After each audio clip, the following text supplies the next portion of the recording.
I am also aware of concerning reports about activities in malls and other settings over the weekend.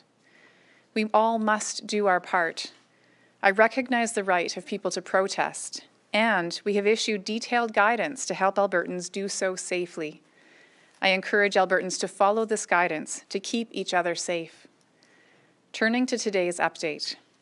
Over the last 24 hours, we have identified 1,733 new cases of COVID-19 in Alberta and completed about 20,500 new tests. This means that our provincial positivity rate currently sits at about 8.4%, and we have 16,454 active cases. There are 453 people in hospital. Of those, 96 are in the ICU. Sadly, there were 8 deaths related to COVID-19 reported to us in the past 24 hours. My thoughts are with everyone who knew and loved these individuals as they mourn the passing of their parent, sibling, loved one, or friend. I also offer condolences to all those who are mourning the loss of a loved one today from any cause. Turning to schools, there are currently active cases, active alerts or outbreaks in 376 schools, or about 16% of schools in Alberta. Currently, these schools have a combined total of 1,405 active cases. This number includes 203 schools with outbreaks, including 88 currently on the watch list. With students in grades 7 to 12 moving to online learning today, we can expect to see a reduction in the number of cases, outbreaks, and alerts attributed to schools in the coming days. I do want to be clear, there is a lag time between actions and results.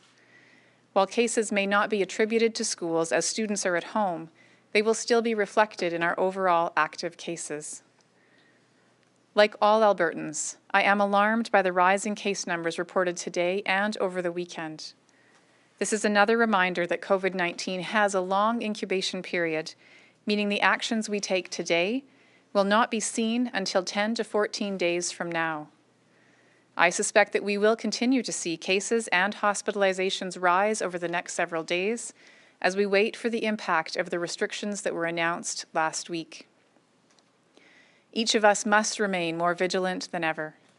We need to bend the curve and lower the number of active cases now to protect each other and the health system. I know we are all feeling a lot of different emotions about where we are right now. Anger, guilt, fear, sadness, denial, and bargaining are all common themes. As I was reminded recently, these are the stages of grief, and we need to give ourselves permission to experience whatever emotions show up for us. Experiencing these emotions is a normal part of grieving all that we have lost to COVID-19. These emotions do not mean that we have lost the battle, just that it is a hard one to fight. The more we can support each other to keep going while acknowledging the difficulty of these days, the better off we will all be. As I've said before, there is no silver bullet to combating COVID-19. It takes a number of efforts together to minimize transmission, including physical distancing, wearing masks, and practicing good hand hygiene regularly, and we need to continue with these for months to come. I know this can seem overwhelming, but I need every Albertan to focus on how they can change their lives right now to protect their communities. This pandemic has been here for months now, and we have all formed habits with respect to how we navigate our daily lives. The growing spread of COVID-19 touches every part of our province and society. I am very concerned about growing outbreaks in continuing care facilities and met with operators and staff last week to get their input on how to move forward. We also continue to see a growing number of other outbreaks, including a recent outbreak at the Calgary Remand Centre. There are now 41 active cases linked to this outbreak. AHS is working closely with local officials to make sure that strict outbreak protocols are maintained and aggressive testing is underway. AHS is also working to support the outbreak at the Edmonton Convention Centre. We take any outbreak in a congregate living setting very seriously, and my local health colleagues are working to ensure that anyone at risk is tested, isolated, and properly supported.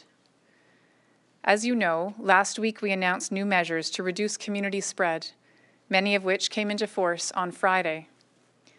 As I mentioned earlier, we can expect it to take about 10 to 14 days to start seeing results.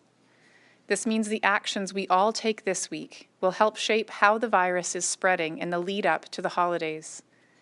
Bending the curve is critical to protecting those most likely to experience serious outcomes from the virus. But I want to remind everyone, we are all at risk of COVID-19, women and men, young and old. Recovery can be slow for many, lasting weeks or months, with countless ups and downs throughout. And long-term health impacts for those who get the virus remain unknown. I have heard directly from people who are facing lasting effects. And while we're still learning about COVID-19, it's clear that for a significant number of those infected, there is a range of serious long-term effects. These symptoms can change over time, can affect different systems in the body, and can often overlap, which reminds us that the impact of the virus can last long after a person is contagious.